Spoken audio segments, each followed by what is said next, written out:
नमस्कार दोस्तों, आईपीआर गुरु YouTube channel पर आप सभी का स्वागत है। दोस्तों, लास्ट क्लास में हम लोगों ने अपना पूरा लेक्चर कंप्लीट कर लिया था पीपीवी एंड एफआर एक्ट 2001 और आज की क्लास में उससे रिलेटेड एमसीक्यूज करेंगे। तो चलिए शुरू करते हैं। फर्स्ट क्वेश्चन है, the PPV and FR act in India was enacted in which year? किस साल में लागू हुआ था? करेक्ट आंसर है ऑप्शन नंबर सी, 2001।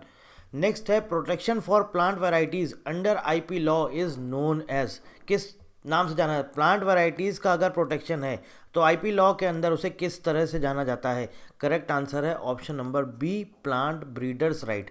देखिए, मैंने आपको ऑलरेडी बताया हुआ है PPV and FR act, PPV and FR act 2001। ठीक है, सिर्फ दो चीज़ों की यहाँ पर बात हो रही। पीपीवी मतलब कि protection of plant varieties and FR मतलब कि फार्मर्स राइट्स। तो अगर प्लांट वेराइटीज़ से रिलेटेड प्रोटेक्शन है तो इसका मतलब बात किसकी हो रही है? बात हो रही है प्लांट ब्रीडर्स की।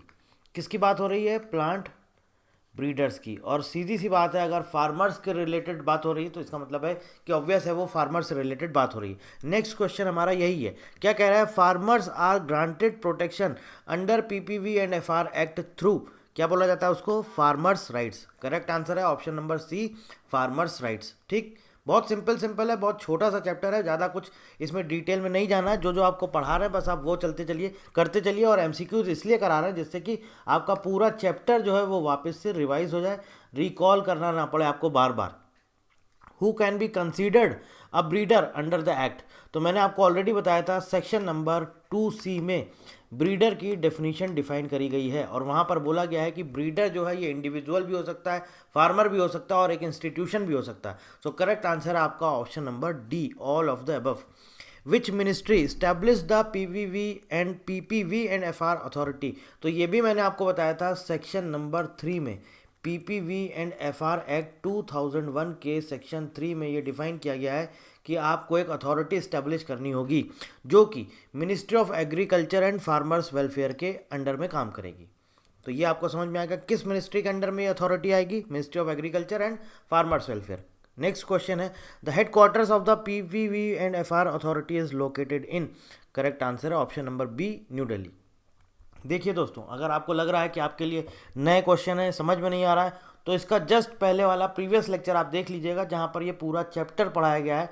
वहाँ पे ये सारी चीज़ें डिस्कस करी गई हैं।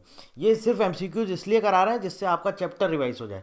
नेक्स्ट क्वेश्चन है, which of the following varieties can be registered under the act? तो मैंने आपको बताया था कौन कौन सी आपकी वेराइटीज़ हैं। 4 अलग अलग तरह की वेराइटीज़ होती हैं। नंबर 1 न्यू वेराइटी, नंबर 2 आपका एक्सटेंट वेराइटी, नंबर 3 था आपका फार्मर्स वैरायटी और नंबर 4 था इसेंशियली डिराइव्ड वैरायटी। ठीक है, तो इसमें क्या पूछा है? कौन कौन सी रजिस्टर हो सकती हैं? तीनों ही हो सकती हैं। करेक्ट आंसर आपका option D, all of the above.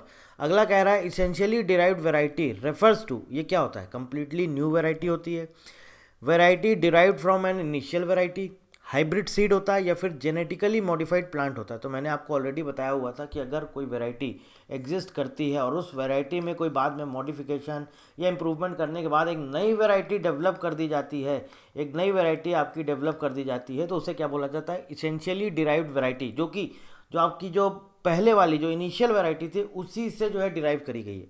तो इसका करेक्ट आंसर है option number B, variety derived from an initial variety. ठीक है, which act is referenced for notified varieties under extant varieties? तो extant varieties में हमने आपको बताया था extant variety क्या होती हैं। उसके अंदर ये भी बताया था कि extant varieties में कुछ varieties को notify किया गया है under sub section 5 of under section 5 of seeds act 1966। ठीक है, करेक्ट आंसर आपका इसका option number B, seed act 1966। ठीक है, नेक्स्ट क्वेश्चन है protection for trees and vines. अब देखिए, प्रोटेक्शन की या टर्म या ड्यूरेशन की अगर हमने बात करी थी तो हमने आपको बताया था कि पहला जो होता है वो होता है प्लांट वैरायटी। प्लांट वैरायटी में आ जाते हैं आपके ट्रीज एंड वाइन्स। ठीक है, ट्रीज एंड वाइन्स ये किस में आ जाते हैं? प्लांट वैराइटीज़ में। मैंने आपको एग्जांपल भी दिया था, मैंगो हो सकता है, गुआवा हो सकता है, ग्रेप्स हो सकता है। ये सब किस में आ जाएंगे? ट्रीज एंड वाइन्स में। यानी कि protection for plant varieties, plant varieties, इनके लिए कितने साल के लिए रहता है? इनके लिए रहता है 18 ईयर्स। बाकी जितनी भी वैरायटीज़ हैं उनके सब के लिए रहता है 15 ईयर्स।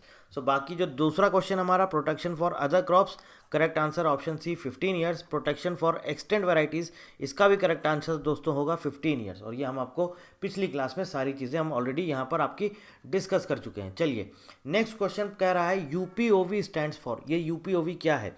तो मैंने आपको पढ़ाया था इंटरनेशनल एग्रीमेंट। लास्ट क्लास में जो इंटरनेशनल एग्रीमेंट पढ़ाया था वहाँ पे आपको बताया था कि एक तो आपका ट्रिप्स एग्रीमेंट हुआ था, दूसरा यूपीओवी हुआ था। अब ये सवाल आता है यूपीओवी क्या है? यूपीओवी क्या है? यूपीओवी का एब्रीविएशन क्या है? International union for the protection of new varieties of plants. International union for the protection of new varieties of plants. और ये कब हुआ था? 1961 में। यूपीओवी कन्वेंशन इंटरनेशनल ट्रीटी थी, पहली इंटरनेशनल ट्रीटी थी जो कि आपकी प्रोटेक्शन ऑफ प्लांट वैरायटी से रिलेटेड थी। कौन सी थी वो कन्वेंशन? यूपीओवी कन्वेंशन। कहाँ पर हुआ था? 1961 में। और हुआ कहाँ पर था ये आपको याद रखना है, पेरिस में हुआ था। पेरिस में 1961 में। और अगर आपसे पूछ लेता है यूपीओवी जो ये आपका इंटरनेशनल यूनियन है, इसका एग्रीमेंट का इसका हेडक्वार्टर कहाँ पर है? तो इसका हेडक्वार्टर है आपका जेनेवा, ठीक है, स्विट्ज़रलैंड। ये आपको इसका पता होना चाहिए, ठीक। और ये 1961 में जो एग्रीमेंट हुआ था ये 3 बार रिवाइज भी किया जा चुका है आपका। अब ये भी आपको पता होना चाहिए, 1972 में रिवाइज हुआ था, उसके बाद 78 में रिवाइज हुआ था, और उसके बाद 1991 में रिवाइज हो चुका है, ठीक है। 3 बार ये रिवाइज किया गया है। नेक्स्ट क्वेश्चन है trips agreement came into force in. Trips agreement कब आया? जब आपका WTO बना है, वर्ल्ड ट्रेड ऑर्गेनाइजेशन। पता होना चाहिए 1 जनवरी 1995। बहुत इंपॉर्टेंट है। Correct answer option number B 1995। चलिए अगला है fee for registration of new variety. देखिए मैंने आपको ऑलरेडी बताया है कि नई अब अलग अलग वैरायटीज़ होती हैं, 4 टाइप की अलग अलग वैरायटीज़ होती हैं, सबका फीस ऑलमोस्ट सेम है। सिर्फ जो आपका फार्मर्स वैरायटी अगर आप रजिस्ट्रेशन कराते हैं उसके लिए कहीं पर भी कोई भी फीस नहीं लगती है। सेक्शन नंबर 44 में ये डिफाइन है, आपका एग्जम्पशन है फार्मर्स वैरायटी के लिए, कोई फीस नहीं लगती। इसका करेक्ट आंसर होगा आपका option D, registration fee for farmers variety is option D, no fees. Fee for registration of new variety by an individual, individual के द्वारा कितनी फीस लगती है? तो आपको करेक्ट आंसर पता होना चाहिए 7000। इसके बाद है fee for commercial entities for new variety registration is, correct answer option number C 50,000। अब देखिए 3 अलग अलग तरह की चीज़ें डिफाइन करी गई। पहली तो ये 4 टाइप की आपकी वैरायटी होती हैं, न्यू वैरायटी हो जाएगी एक, ठीक है, और आपका एक्सटेंट वैरायटी होती है, एक्सटेंट में भी आ जाता है आपका अगर वो सीड एक्ट में नोटिफाई करी गई है। इसके बाद तीसरा आपका आ जाता है, क्या बोलते हैं आपका इसेंशियली डिराइव्ड वैरायटी, और उसके बाद है फार्मर्स वैरायटी, ठीक है। सबका फीस ऑलमोस्ट सेम है। अब यहाँ पर एक पहला आपका आता है इंडिविजुअल, दूसरा आता है एजुकेशनल इंस्टीट्यूशन, और तीसरा आता है कॉमर्शियल, ठीक है। तो सबकी फ़ीस ऑलमोस्ट सेम है, 7,000, 10,000 और उसके बाद 50,000, सब सेम है, सबका पूरा ऑलमोस्ट सेम है। अब एक्सटेंट वैरायटी जो आपको मैंने बताया था, इसके अंदर में आता है कि अगर वो नोटिफाइड किया गई है वो वैरायटी सीड एक्ट 1966 में, तो उसकी फ़ीस हो जाती है सब जगह 2,000 रुपीज़, ठीक है। और जो फार्मर्स वैरायटी है इसके लिए यहाँ पर नील, कोई फीस नहीं है, नील, बस आपको हमेशा याद रहेगा, आप कभी नहीं भूलेंगे। इसेंशियली डिराइव्ड वैरायटी 7,000 इंडिविजुअल के लिए, एजुकेशनल इंस्टीट्यूशन के लिए 10,000, और कमर्शियली अगर कोई यूज़ कर रहा है या कमर्शियल पर्पज़ के लिए जो है, कोई कमर्शियल ऐसा ऑर्गेनाइजेशन है जो उसको रजिस्टर कराना चाहता है, तो उसका 50,000 है। एक्सटेंट में भी यही है सेम चीज़, 7,000, 10,000 और 50,000। बट अगर यहाँ पर ध्यान देने वाली बात ये है, जो मैं आपको यहाँ पर ऑलरेडी नोट करके लिख दे रहा हूँ, बट अगर वो एक्सटेंट वैरायटी के अंदर सीड एक्ट 1966 के सेक्शन 5 के अंडर वो फॉल कर रही है, वो कैटेगरी, ठीक है ना, वो आपकी वैरायटी सेक्शन 5 कैटेगरी में फॉल कर रहा है, तो फिर आपकी फ़ीस कितनी हो जाती है? 2,000।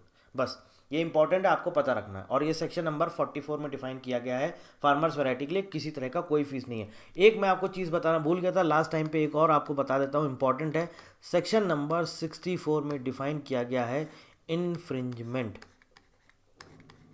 ठीक है, ये आपको पता होना चाहिए किस सेक्शन में डिफाइन है, सेक्शन नंबर 64 में। तो ये थे हमारे इसके रिलेटेड कुछ ना कुछ छोटे छोटे और बेसिक से हमारे एमसीक्यूज़। बहुत ज़रूरी होते हैं एमसीक्यूज़ कराना आपको, ताकि आपका पूरा का पूरा चैप्टर, अगर आपने ये सिर्फ 10 मिनट का आपने एमसीक्यूज़ देख लिया और आपने पहले चैप्टर पढ़ा हुआ है, चाहे आज से भले आपने 15 दिन या 1 महीने पहले पढ़ा, लेकिन सिर्फ आपने 10 मिनट 15 मिनट के एमसीक्यूज़ देख लिए तो आपका पूरा चैप्टर रिकॉल हो जाता है। तो ये कराने का बेनिफिट होता है।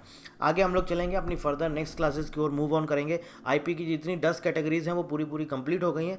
अब हमारे मेजर सिर्फ इंपॉर्टेंट टॉपिक्स बचता है, एक आपका नेशनल आईपीआर पॉलिसी और दूसरा आपका इंटरनेशनल कन्वेंशन, और कुछ इंपॉर्टेंट केसेस या जजमेंट्स वगैरह देख लेंगे। बस इतना ही इसमें रिमेनिंग है, बाकी ऑलमोस्ट फिर हमारा सिलेबस पूरा कंप्लीट है। So thank you very much and thank you for watching.